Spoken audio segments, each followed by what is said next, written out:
এই পুঁথি অনুসারে আজ রাতে কালো বালির ঝড় উঠবে।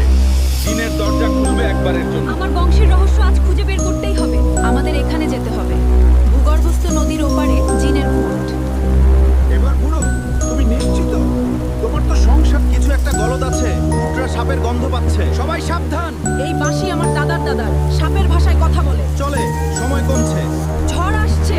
দ্রুত ওই পাথরের আড়ালে। সেখানে নয়। পুঁথি বলছে ঝড়ের চোখেই দোকানে প্রবেশদ্বার। পাগল হয়েছে, দৌড়াও। দেখো, ওপারে সোনার সিঁড়ি। সাবধানে। তোমার শরীরে জিনের রক্ত কাজ করছে।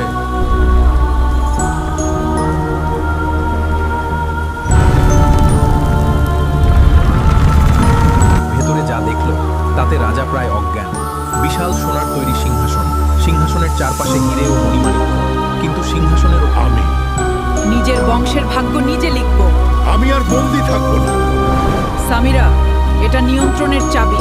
এক অদ্ভুত প্রস্তাব। জিন শেষ পর্যন্ত বলল, কিন্তু আমি রাজি। 1000 বছর পর বের হতে চাই, যেভাবেই হোক। সামিরা, সামিরা, আমার ভেতর আগুন জ্বলছে দেন, শক্তি এবং ভয়। এই নাও সামিরা, এই তাবিজই তোমাকে রক্ষা করবে।